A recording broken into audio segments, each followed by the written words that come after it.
ಎಲ್ರಿಗೂ ನಮಸ್ಕಾರ. ನೀವು ನೋಡ್ತಾ ಇದ್ದೀರಾ ಟಿವಿ ವಿಕ್ರಮ. ನಾನು ಮುಮ್ತಾಜ್ ಅಬ್ದುಲ್ ನೆಲ್ಲೆಡ್ಕ. ವೀಕ್ಷಕರೇ, ಪಾಕಿಸ್ತಾನ ಹೇಳ್ತು ನಾವು ಅದಂಪುರದ ರನ್ವೇಯನ್ನು ನಾಶ ಮಾಡಿದ್ವಿ. ಪಾಕಿಸ್ತಾನ ಹೇಳ್ತು ನಾವು ಅದಂಪುರದ S-400 ಅನ್ನು ನಾಶ ಮಾಡಿದ್ವಿ. ಪಾಕಿಸ್ತಾನ ಹೇಳ್ತು ನಮ್ಮ ಡ್ರೋನ್ಗಳು ಅದಂಪುರದ ರಾಡರ್ ಅನ್ನು ನಾಶ ಮಾಡ್ತು. ಪಾಕಿಸ್ತಾನ ಹೇಳ್ತು ನಮ್ಮ ಮಿಸೈಲ್ಗಳು ಅವರ ಏರ್ಕ್ರಾಫ್ಟ್ ಅನ್ನು ಹೊಡೆದು ಹಾಕಿತು. ಪಾಕಿಸ್ತಾನ ಹೇಳ್ತು ಅದಂಪುರದಲ್ಲಿ 60 ಭಾರತೀಯರು ಸಾವನ್ನಪ್ಪಿದ್ರು. ಪಾಕಿಸ್ತಾನ ಅದಂಪುರದ ಮಾಫ್ಡ್ ಫೋಟೋವನ್ನು ಬಳಕೆ ಮಾಡಿ ವೈರಲ್ ಮಾಡ್ತು. ಪಾಕಿಸ್ತಾನ ಹೇಳ್ತು ಅದಂಪುರ ಇನ್ನು ಅದೆಷ್ಟೋ ವರ್ಷಗಳ ಕಾಲ ಕಾರ್ಯಾಚರಣೆಯಿಂದ ಹೊರಗೆ ಉಳಿಯಲಿದೆ. ಅಂತಹ ದೊಡ್ಡ ಪೆಟ್ಟನ್ನ ಪಾಕಿಸ್ತಾನ ಕೊಟ್ಟು ಬಂದಿದೆ ಅಂತ. ಭಾರತ ಇದ್ಯಾವುದಕ್ಕೂ ಒಂದು ಮಾತಾಡಲಿಲ್ಲ, ಒಂದೇ ಒಂದು ಕ್ಲಾರಿಫಿಕೇಶನ್ ಕೂಡ ಕೊಡೋದಕ್ಕೆ ಹೋಗಲಿಲ್ಲ. ಜಾಣನಿಗೆ ಮಾತಿನ ಪೆಟ್ಟು, ಪಾಕಿಸ್ತಾನದಂತಹ ದಡ್ಡನಿಗೆ ದೊಣ್ಣೆ ಪೆಟ್ಟು ಅನ್ನೋ ಹಾಗೆ ಮೋದಿಜಿ ಮೇ 13ನೇ ತಾರೀಕು ಅದಂಪುರ ಏರ್ ಬೇಸ್ಗೆ ಭೇಟಿಯನ್ನು ನೀಡ್ತಾರೆ. ಭೇಟಿ ನೀಡಿ ಅಲ್ಲಿನ ಒಂದಷ್ಟು ಫೋಟೋಗಳನ್ನ ಪೋಸ್ಟ್ ಮಾಡ್ತಾರೆ. ಅಂಡ್ ಅದರಲ್ಲಿರುವಂತಹ ಒಂದೇ ಒಂದು ಫೋಟೋ ಪಾಕಿಸ್ತಾನದ ಮರ್ಯಾದೆಯನ್ನ, ಪಾಕಿಸ್ತಾನದ ಸುಳ್ಳನ್ನ ಜಗತ್ತಿನ ಮುಂದೆ ಬೆತ್ತಲೆ ಮಾಡಿ ಹಾಕತ್ತೆ. ಇದು Modiji style of war with Pakistan. ವೀಕ್ಷಕರೇ, ಮೊದಲೆಲ್ಲ ಭಯೋತ್ಪಾದಕ ದಾಳಿ ಆದ್ರೆ ನಮ್ಮ ಭಾರತದ ಉತ್ತರ ಏನಿತ್ತು ಹೇಳಿ? ಕಣ್ಣೀರು ಹಾಕೋದು. ಆಮೇಲೆ ಈ ಭಯೋತ್ಪಾದಕ ಕೃತ್ಯವನ್ನ ಖಂಡಿಸ್ತೀನಿ ಅನ್ನುವಂತಹ ಖಂಡನೆ. ಅದು ಬಿಟ್ರೆ ಒಂದಷ್ಟು ದಿನಗಳ ಕಾಲ ರಾಜತಾಂತ್ರಿಕ ಚರ್ಚೆ. ಇವಿಷ್ಟಕ್ಕೆ ಸೀಮಿತ ಆಗಿತ್ತು. ಒಪ್ಕೊಳ್ತೀರಾ? ಆದ್ರೆ ಈಗ ಆ ಕಾಲ ಹೋಯಿತು. ಈಗ ಏನಿದ್ರು ನಮ್ಮ ಬಲದ ಮೂಲಕ, ನಮ್ಮ ಶಕ್ತಿಯ ಮೂಲಕ ನಿರ್ಭೀತಿಯಿಂದ ಪ್ರತೀಕಾರವನ್ನ ತೀರಿಸಿಕೊಂಡು ಆಮೇಲೆ ಮಾತಾಡೋದು. ಖಂಡಿತವಾಗ್ಲೂ ಆಪರೇಷನ್ ಸಿಂಧೂರ ಇದಕ್ಕೆ ಒಂದು ದಿ ಬೆಸ್ಟ್ ಎಕ್ಸಾಂಪಲ್ ಅಂತ ಹೇಳಿದ್ರೆ ಖಂಡಿತವಾಗ್ಲೂ ತಪ್ಪಾಗಲ್ಲ. ಈಗಿನ ನವ ಭಾರತಕ್ಕೆ ತನ್ನನ್ನ ತಾನು ಹೇಗೆ ರಕ್ಷಣೆ ಮಾಡ್ಕೊಳ್ಬೇಕನ್ನುವಂಥದ್ದು ಕೂಡ ಗೊತ್ತು. ಭಯೋತ್ಪಾದನೆಯ ಬೇರನ್ನ ಬುಡ ಸಮೇತ ಹೇಗೆ ಕಿತ್ತೆಸಬೇಕನ್ನುವಂಥದ್ದು ಕೂಡ ಬಹಳ ಚೆನ್ನಾಗಿ ಗೊತ್ತು. ಅದನ್ನ ಈ ಬಾರಿ ಭಾರತ ಇಡೀ ಜಗತ್ತಿಗೆ ಆಪರೇಷನ್ ಸಿಂಧೂರದ ಮೂಲಕ ತೋರಿಸಿಕೊಟ್ಟಿದೆ. ಯಾವ ಭಯೋತ್ಪಾದಕರು ನಮ್ಮ ಹೆಣ್ಣು ಮಕ್ಕಳ ಸಿಂಧೂರವನ್ನ ಅಳಿಸಿ ಕಳಿಸಿತ್ತೋ ಅದೇ ಭಯೋತ್ಪಾದಕರಿಗೆ ಅವರದ್ದೇ ಭಾಷೆಯಲ್ಲಿ, ಅವರದ್ದೇ ನೆಲಕ್ಕೆ ನುಗ್ಗಿ ಪಾಠವನ್ನ ಕಲಿಸಿ ಬಂದಿದೆ ನನ್ನ ಭಾರತ. ಬಹುಶಃ ಯಾವುದಾದ್ರೂ ಒಂದು ರಾಷ್ಟ್ರ ಪರಮಾಣು ಶಸ್ತ್ರ ಸಜ್ಜಿತ ರಾಷ್ಟ್ರದ ಒಳಗೆ ನುಗ್ಗಿ ಅವರ ಸೌಲಭ್ಯಗಳನ್ನ ನಾಶ ಮಾಡಿ ಬಂದಿದೆ ಅಂತ ಹೇಳಿದ್ರೆ ಅದು ನನ್ನ ಭಾರತ. ಇದು ಖಂಡಿತವಾಗ್ಲೂ ಒಂದು ದೊಡ್ಡ ಇತಿಹಾಸ ಅಂತ ಹೇಳಿದ್ರೆ ತಪ್ಪಾಗಲ್ಲ. ವೀಕ್ಷಕರೇ, ಭಾರತ ಅಂತ ಹೇಳಿದ್ರೆ ಶಾಂತಿ. ಒಂದು ಕೆನ್ನೆಗೆ ಹೊಡೆದ್ರೆ ಇನ್ನೊಂದು ಕೆನ್ನೆಯನ್ನು ತೋರಿಸುವಂತಹ ರಾಷ್ಟ್ರ ಅನ್ನೋ ಮಟ್ಟಕ್ಕೆ ಹಿಂದಿನ ಆಡಳಿತಗಾರರಾಗಿರಬಹುದು, ಹಿಂದಿನ ಆಳ್ವಿಕೆ ಮಾಡಿದಂತಹ ಪಕ್ಷ ಆಗಿರಬಹುದು, ನಮ್ಮ ಭಾರತವನ್ನ ತಂದಿಟ್ಟಿತ್ತು. ಅಂಡ್ ಇಡೀ ಜಗತ್ತು ಭಾರತವನ್ನ ಆ ರೀತಿ ಪರಿಗಣಿಸಿತ್ತು ಕೂಡ. ಆದ್ರೆ ಇವತ್ತು ಅದೇ ಶಾಂತಿಯ ಭಾರತ ತನ್ನ ರುದ್ರ ತಾಂಡವವನ್ನ ಶುರು ಮಾಡಿಕೊಂಡಿದೆ. ವೀಕ್ಷಕರೇ, ಆಪರೇಷನ್ ಸಿಂಧೂರದ ಮೂಲಕ ಜೈಷ್ ಎ ಮೊಹಮ್ಮದ್, ಅದೇ ರೀತಿ ಲಷ್ಕರ್ ಎ ತೊಯ್ಬಾ ಇಂತಹ ಸಂಘಟನೆಯ 100ಕ್ಕೂ ಹೆಚ್ಚು ಮೋಸ್ಟ್ ವಾಂಟೆಡ್ ಭಯೋತ್ಪಾದಕರನ್ನ 72 ಕನ್ಯರ ಬಳಿ ನನ್ನ ಭಾರತ ಕಳಿಸಿಕೊಟ್ಟಿದೆ. 9 ಪ್ರಮುಖ ಭಯೋತ್ಪಾದಕ ಶಿಬಿರಗಳನ್ನ ಸಂಪೂರ್ಣವಾಗಿ ನಾಶ ಮಾಡಿದ್ವಿ. 11 ಏರ್ ಬೇಸ್ಗಳು ಹೇಳ ಹೆಸರಿಲ್ಲದ ಹಾಗೆ ಮಾಡಿದ್ವಿ. ಇನ್ನು ಪಾಕಿಸ್ತಾನದ ಫತೆಹ್ ಟು ಸೇರಿದ ಹಾಗೆ ಅದೆಷ್ಟೋ ಸಾವಿರ ಡ್ರೋನ್ಗಳಾಗಿರಬಹುದು, ಮಿಸೈಲ್ಗಳಾಗಿರಬಹುದು, ನನ್ನ ಭಾರತದ made in India Akash missile, ಅದೇ ರೀತಿ ರಷ್ಯಾದ S-400 ಇಂದಾಗಿ ನಮ್ಮ ಈ ಕಡೆ ಬರೋದಿರ್ಲಿ, ಆಕಾಶದಲ್ಲೇ ಅವುಗಳನ್ನ ಸುಟ್ಟು ಹಾಕಿದ್ವಿ. ತಿನ್ನೋಕು ಗತಿ ಇಲ್ಲದೆ ಭಿಕ್ಷನ್ನ ಬೇಡ್ತಾ ಇರುವಂತಹ ಪಾಕಿಸ್ತಾನ ಈ ಯುದ್ಧದಲ್ಲೂ ಕೂಡ ಚೈನಾ, ಅಮೆರಿಕ ಎದುರು ಭಿಕ್ಷ ಪಾತ್ರನ ಹಿಡ್ಕೊಳ್ತು. ಅದರ ಪರಿಣಾಮವಾಗಿ made in China HQ-9 and made in America F-16 ವಿಮಾನಗಳು ಸಿಗತ್ವೆ. ಅದನ್ನ ಹಿಡ್ಕೊಂಡು ಇಡೀ ವಿಶ್ವವನ್ನೇ ಗೆದ್ದು ಬಿಡ್ತೀವಿ ಅಂತ ಪಾಕಿಸ್ತಾನ ಅಂದುಕೊಳ್ತು.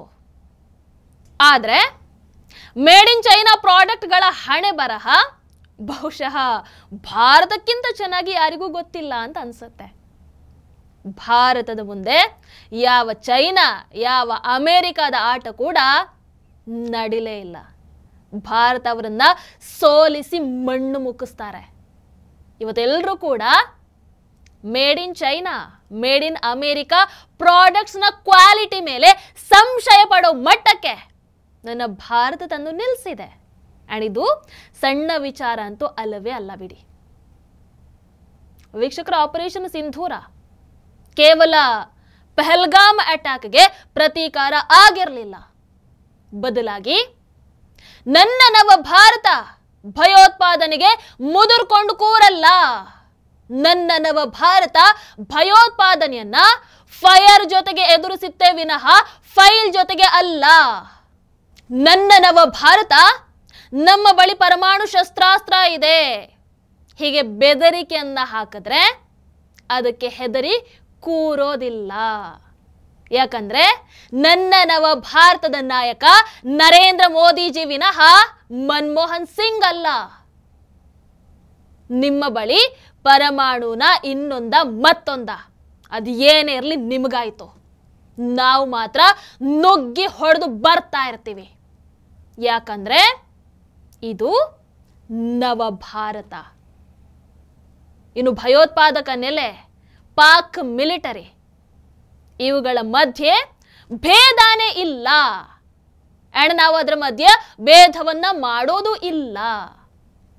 ನಮ್ಮ ಒಂದು ಹನಿ ರಕ್ತಕ್ಕೆ ಅದು ಯಾರೇ ಆಗಲಿ ದೊಡ್ಡ ಮಟ್ಟಿನ ಅವರು ಊಹಿಸ್ಕೊಳ್ಳೋದಕ್ಕೂ ಸಾಧ್ಯ ಆಗದ ರೀತಿಯಲ್ಲಿ ಬೆಲೆಯನ್ನ ತೆರಬೇಕಾಗತ್ತೆ. ಹೀಗೆ ಆಪರೇಷನ್ ಸಿಂಧೂರದ ಮೂಲಕ ಒಂದಷ್ಟು ಸ್ಪಷ್ಟ ಸಂದೇಶವನ್ನ ನನ್ನ ಭಾರತ ಇಡೀ ವಿಶ್ವಕ್ಕೆ ರವಾನೆ ಮಾಡಿದೆ. ವೀಕ್ಷಕರೇ, ಭಾರತ ಬದಲಾಗಿದೆ, ಖಂಡಿತವಾಗ್ಲೂ ಬದಲಾಗಿದೆ. ನಾವಿನ್ನು ಮುಂದೆ ಅಂತಾರಾಷ್ಟ್ರೀಯ ಸಹಾನುಭೂತಿಗಾಗಿ ಕಾಯುವಂತಹ ಸೀನೆ ಇಲ್ಲ. ನಮಗೆ ಸಮಯ ಬರಲಿ, ಅವರು ನಮ್ಮ ಜೊತೆಯಾಗಿ ನಿಲ್ಲಿ, ಇವರು ನಮ್ಮ ಜೊತೆಯಾಗಿ ನಿಲ್ಲಿ, ನೋಡೋಣ, ಸಂಧಾನವನ್ನ ಮಾಡೋಣ ಅಥವಾ ಶಾಂತಿ ಮಾತುಕತೆಯನ್ನ ಮಾಡೋಣ ಅಂತ ಹೇಳುವಂತಹ ಕಾಲ ಅಲ್ಲ ಇದು. ನಮಗೆ ತೊಂದರೆಯನ್ನ ಕೊಟ್ರ ಅವರಿಗೆ ಮುಟ್ಟಿ ನೋಡ್ಕೊಳ್ಳೋ ಹಾಗೆ ಉತ್ತರವನ್ನ ಕೊಡ್ತಾ ಇರೋದಷ್ಟೇ. ಟಿಟ್ ಫಾರ್ ಟ್ಯಾಟ್ ಅಂತ ಹೇಳ್ತಾರಲ್ವಾ, ಜಸ್ಟ್ ಲೈಕ್ ದ್ಯಾಟ್. ಈಗಿನ ಭಾರತದ ಏನಿದ್ರು ಕೂಡ ಅಲ್ಲೇ ಡ್ರಾ, ಅಲ್ಲೇ ಬಹುಮಾನ ತಗೊಂಡು ಹೋಗ್ತಾ ಇರಬೇಕಷ್ಟೆ. ವೀಕ್ಷಕರೇ, ಇನ್ನು ಆಪರೇಷನ್ ಸಿಂಧೂರ್ ಅನ್ನುವಂಥದ್ದು Atmanirbhar Bharat, made in India ತಾಕತ್ತು ಏನನ್ನುವಂಥದ್ದನ್ನ ಇಡೀ ವಿಶ್ವದ ಮುಂದೆ ತೆರೆದಿಡ್ತು. ಭಾರತಕ್ಕೆ ತನ್ನನ್ನು ತಾನು ರಕ್ಷಿಸಿಕೊಳ್ಳೋದಕ್ಕೆ, ತನ್ನ ಗಡಿಗಳನ್ನು ರಕ್ಷಿಸಿಕೊಳ್ಳೋದಕ್ಕೆ, ತನ್ನ ಸಾರ್ವಭೌಮತ್ವವನ್ನ ಪ್ರತಿಪಾದಿಸೋದಕ್ಕೆ ಯಾರ ಅವಶ್ಯಕತೆ ಕೂಡ ಇಲ್ಲ, ಯಾರ ಅವಶ್ಯಕತೆ ಕೂಡ ಬೇಡ, ಯಾರ ಸಹಾಯ ಕೂಡ ಬೇಡ. ಈ ಸಂದೇಶವನ್ನ ಇಡೀ ವಿಶ್ವದ ಮುಂದೆ ಸಾಬೀತುಪಡಿಸ್ತು ನನ್ನ ಭಾರತ. ಅಷ್ಟೇ ಅಲ್ಲ, ಸೈಲೆನ್ಸ್ಗೆ ಸೈಲೆನ್ಸ್ ಕೂಡ ಗೊತ್ತು, ವೈಲೆನ್ಸ್ಗೆ ವೈಲೆನ್ಸ್ ಕೂಡ ಗೊತ್ತು. ನಾವಾಗಿ ಯಾರ ತಂಟೆಗೂ ಹೋಗಲ್ಲ, ನಾವಾಗಿ ಹೋಗಿ ದಾಳಿಯನ್ನ ಮಾಡಲ್ಲ. ಆದರೆ ಯಾರಾದ್ರೂ ಬಂದು ಕೆಣಕಿದ್ರೆ, ನಮ್ಮನ್ನ ಪ್ರಚೋದಿಸಿದ್ರೆ ನಾವು ಹಿಂದೆ ಸರಿಯುವಂತಹ ಮಾತೇ ಇಲ್ಲ. ಮುಟ್ಟಿ ನೋಡ್ಕೊಳ್ಳೋ ಹಾಗೆ ಕೊಡ್ತಾ ಇರ್ತೀವಿ ಅಷ್ಟೇ. ಇದು ಆಪರೇಷನ್ ಸಿಂಧೂರದ ಮೂಲಕ ನಾವು ಕೊಟ್ಟಂತಹ ಸಂದೇಶ. ವೀಕ್ಷಕರ, ಕೊನೆಯದಾಗಿ 1971ರಲ್ಲಿ ಖಂಡಿತವಾಗ್ಲೂ ನಮಗೆ ಮಿಲಿಟರಿ ಯಶಸ್ಸು ಸಿಕ್ತು. ಆದರೆ ನಮ್ಮ ನಾಯಕತ್ವ ಅವತ್ತು ನಮ್ಮನ್ನ ಸೋಲಿಸ್ತು. ಆದರೆ ಆಪರೇಷನ್ ಸಿಂಧೂರ ಅನ್ನುವಂಥದ್ದು ಮಿಲಿಟರಿ ಯಶಸ್ಸು ಕೂಡ ಹೌದು, ನಾಯಕತ್ವದ ಯಶಸ್ಸು ಕೂಡ ಹೌದು. ಇನ್ನು ಜನರು ಅಷ್ಟೇ, ಹಿಂದಿನ ಹಾಗೆ ಭಯೋತ್ಪಾದಕ ದಾಳಿ ಆದ್ರೆ ಹತ್ಕೊಂಡು ಕೂರ್ತೀವಿ, ಆಕ್ರೋಶವನ್ನು ಹೊರಹಾಕಿ ಸುಮ್ಮನೆ ಆಗ್ತೀವಿ ಅನ್ನುವಂತಹ ಮನಸ್ಥಿತಿಯವರು ಅಲ್ವೇ ಅಲ್ಲ. ಈಗಿನ ಭಾರತೀಯರು ತಮ್ಮ ಮೇಲಿನ ದಾಳಿಯನ್ನ ತೀವ್ರವಾಗಿ ಖಂಡಿಸ್ತಾರೆ, ಸಂಘರ್ಷವನ್ನ ಬಯಸ್ತಾರೆ, ಯಾವುದಕ್ಕೂ ಯಾರಿಗೂ ಹೆದರೋದಿಲ್ಲ. ಕಾರಣ ಇದು ನವ ಭಾರತ. ಅಂಡ್ ಈ ನವ ಭಾರತದ ರೂವಾರಿ ನರೇಂದ್ರ ಮೋದಿಜಿಯವರು ನಮ್ಮ ಪೂರ್ವಜರು ಹೇಗಿದ್ರು ಅನ್ನುವಂಥದ್ದನ್ನ ಭಾರತೀಯರಿಗೆ ಮತ್ತೆ ನೆನಪಿಸಿಕೊಟ್ಟಿದ್ದಾರೆ. ಆ ಮೂಲಕ ಇಡೀ ವಿಶ್ವಕ್ಕೆ ತೋರಿಸಿಕೊಟ್ಟಿದ್ದಾರೆ. ನವ ಭಾರತ ಬಲಿಪಶು ಆಗೋದಿಲ್ಲ. ಯಾರು ತಂಟೆಗೆ ಬರ್ತಾರಲ್ವಾ ಅವರನ್ನ ಬಲಿ ಕೊಡುತ್ತೆ. ಯಾಕಂದ್ರೆ ಇದು ನನ್ನ ನವ ಭಾರತ. ಭಾರತ್ ಮಾತಾ ಕಿ ಜೈ. ನಿಮ್ಮ ಅನಿಸಿಕೆಯನ್ನು ದಯವಿಟ್ಟು ಕಾಮೆಂಟ್ ಮೂಲಕ ತಿಳಿಸಿ. ಹಾಗೆ ವಿಡಿಯೋ ನಿಮಗೆ ಇಷ್ಟ ಆದಲ್ಲಿ ಲೈಕ್ ಮಾಡಿ, ಶೇರ್ ಮಾಡಿ. ನಮಸ್ಕಾರ. ಟಿವಿ ವಿಕ್ರಮ, ದೇಶ ನಿಮ್ಮ ಕೈಯಲ್ಲಿ. ಈ ಕಾರ್ಯಕ್ರಮ ನಿಮಗೆ ಇಷ್ಟ ಆಗಿದ್ದಲ್ಲಿ ಲೈಕ್, ಶೇರ್ ಹಾಗೂ ಕಮೆಂಟ್ ಮಾಡಿ. ಟಿವಿ ವಿಕ್ರಮದ ಕಾರ್ಯಕ್ರಮಗಳನ್ನು ನಿರಂತರವಾಗಿ ವೀಕ್ಷಿಸಲು ಸಬ್ಸ್ಕ್ರೈಬ್ ಮಾಡಿ, ಬೆಲ್ ಐಕನ್ ಒತ್ತಿ.